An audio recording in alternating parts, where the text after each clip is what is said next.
The Sunshine Coast's popularity as a place to live and work has led to greater pressure on our natural habitats through increased development and urbanisation.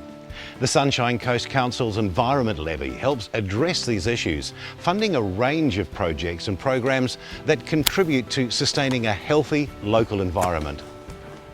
Recovered as an annual payment for each rateable property in the region, the Environment Levy allows Council and the community to work together to protect the health of this region's beautiful habitat.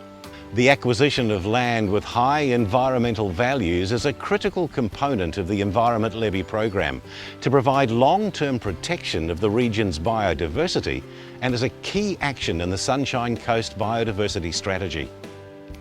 Today we're going to visit two properties that have been purchased by Environment Levy funds.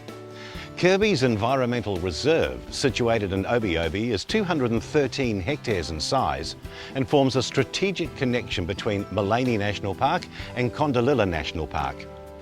A detailed flora assessment has found that this site consists of 5 regional ecosystems, including the endangered gallery rainforest, of concern simple notaphyll vine forest and of concern shrubby woodland. And from the council, this is Steve. Steve, tell me a bit about this particular area. This site was heavily grazed up until about 1990 and given that it's recovered extremely well, and now the biodiversity of this area represents approximately 298 plant species and 127 faunal species. So what are some of the rare and endangered plants? We have the giant ironwood, we have slender milk vine, we have the Marucci nut and the Queensland nut. This is the giant ironwood, and it's near threatened under the Nature Conservation Act. Giant? Doesn't look very giant to me.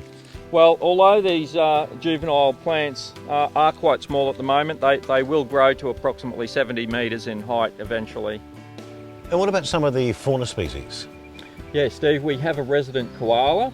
We've heard tusked frogs calling, and we have a powerful owl roost on the site.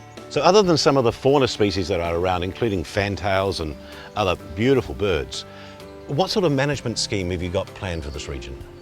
A bush regeneration is underway, and we do plan to undertake revegetation along the riparian zones where this important vegetation is absent. The Sunshine Coast Great Walks currently traverses through the nearby Condalilla National Park, so there's the potential to extend into this reserve. And Council is currently exploring the potential for public access. The Triunia Environmental Reserve directly adjoins Triunia National Park. The Consolidated Reserve Network now totals close to 140 hectares, which is critical habitat for numerous threatened species.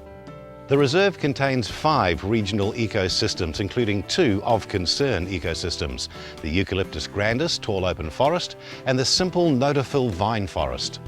This simple notaphyll vine forest is also listed as critically endangered by the Commonwealth Government. We're here with Guy from the Council. Guy, what flora species does this reserve support?